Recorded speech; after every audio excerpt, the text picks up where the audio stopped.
Hello बच्चों, विजय गुरु में आप लोग का स्वागत है। तो आज क्लास 10th एनसीईआरटी मैथ प्रश्न अवली 6.2 को हम इजी वे में बताएंगे और ये चैप्टर 6 में पढ़ती है और त्रिभुज के बारे में हम बेसिक रूप से, अगर आप नहीं देखे हैं तो मेरे एक वीडियो बना हुआ है जो आपको बेसिक रूप से बताया गया है, तो मेरे डिस्क्रिप्शन में वो वीडियो मिल जाएगा। फिर भी आज हम 6.2 को पढ़ने से पहले कुछ हम इसके बारे में जान लेते हैं, क्योंकि इसमें बच्चों आपको थेल्स परिमेय के प्रयोग करना है और थेल्स परिमेय क्या होता है उसके बारे में हम जान लेते हैं।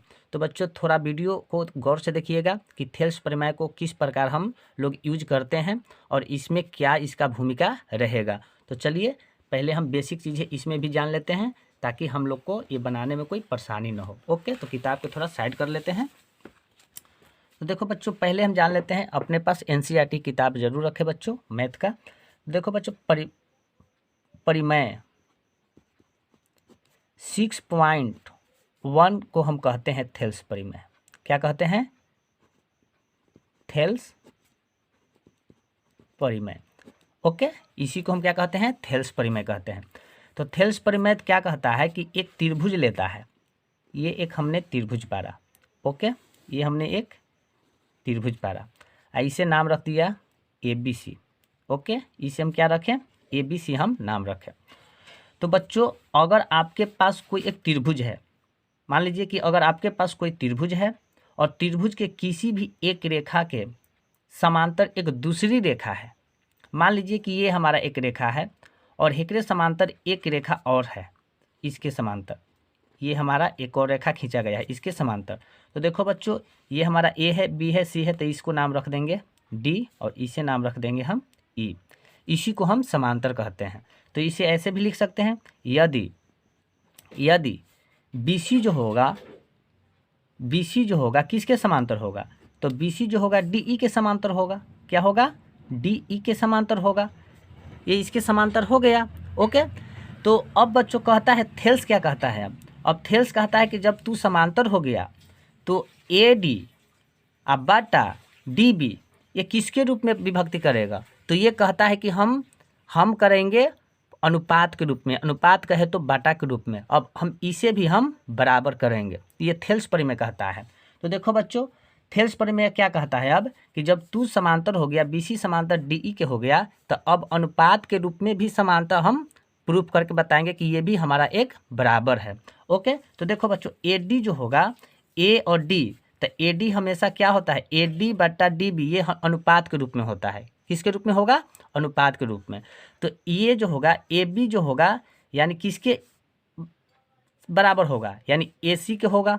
ओके, देखिए एक बार बता देते हैं। थेल्स परिमेय ये कहता है, थेल्स परिमेय ये कहता है कि हम AD अब बाटा क्या होगा?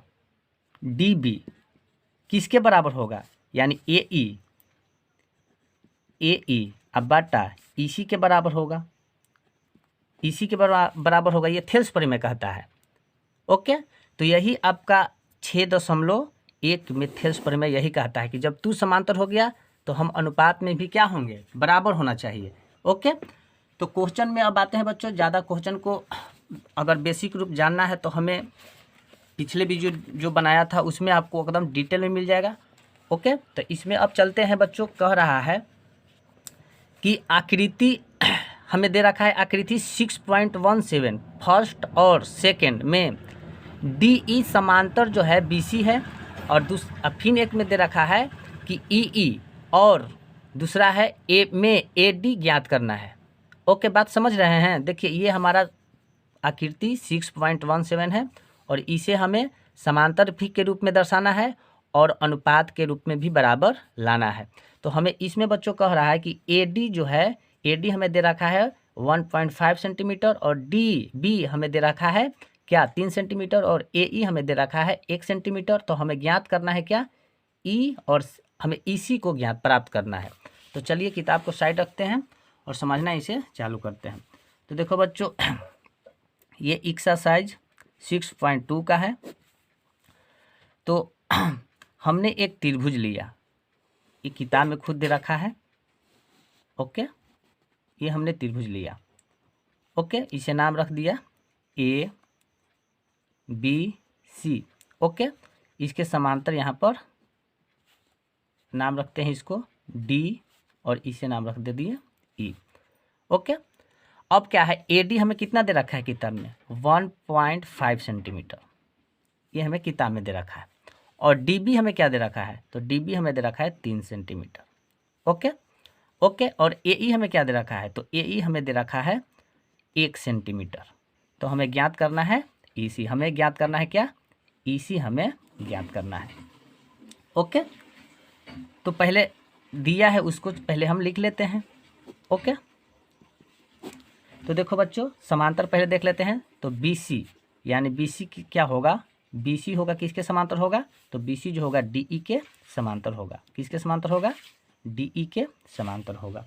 ओके, अब जब ये समांतर हो गया तो अब क्या कहेंगे, यहाँ पर अब चलेंगे थेल्स प्रमेय के अनुसार चलेंगे। अतः थेल्स प्रमेय अनुसार। ओके, तो थेल्स प्रमेय को क्या कहा जाता है, देखिए बराबर हमें करना, अनुपात के रूप में करना है। तो ए डी बाटा डी बी किसके बराबर होगा, ए ई बाटा ई सी। ओके, इसके हमें अनुपात के रूप में बराबर किया, कोई दिक्कत नहीं है। तो ए डी हमें कितना दे रखा है 1.5, अब बाटा डी बी कितना दे रखा है 3, बराबर ए ई कितना दे रखा है 1, और बाटा ई सी हमें ज्ञात करना है। ओके, तो इसे क्या करेंगे, पॉइंट को हटाएंगे तो ये 15 हो जाएगा, ये 3 पॉइंट हटा तो यहाँ पे एक 0 बैठा। ओके, अब बराबर 1 बाटा ई सी, कोई दिक्कत नहीं। तो ये हमें 15 है कम 15, 15 दूना 30। ओके, तो 1 बाटा 2 इक्वल टू 1 बाटा ई सी।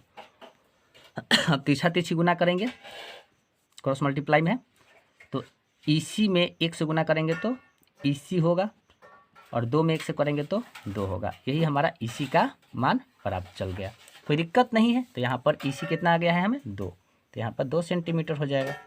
यही आपको थेल्स प्रमेय के अनुसार ये बन गया, कोई दिक्कत कोई परेशानी नहीं है। चलते हैं अब नेक्स्ट क्वेश्चन में, बहुत ही मोस्ट है बच्चों, इसे आप ज़रूर देखें। ओके, अब इसमें क्या है, इसमें हमें ए डी को ज्ञात करना है बच्चों। इसमें हमें क्या ज्ञात करना है, ए डी को ज्ञात करना है। और डी बी हमें दे रखा है 7.2 सेंटीमीटर, ए ई हमें दे रखा है 1.8 सेंटीमीटर, और ई सी हमें दे रखा है 5.4 सेंटीमीटर। बहुत ही ज़बरदस्त ये भी क्वेश्चन है। तो बच्चों देखिए इधर साइड में थोड़ा जगह है तो यहीं पे हम क्लियर कर लेते हैं।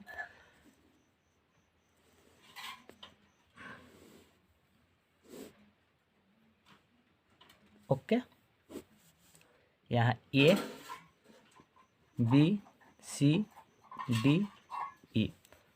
ओके, ए डी हमें इसमें ज्ञात करना है, डी बी क्या दे रखा है 7.2 सेंटीमीटर, ए ई क्या दे रखा है 1.8 सेंटीमीटर, और ई सी क्या दे रखा है 5.4 सेंटीमीटर।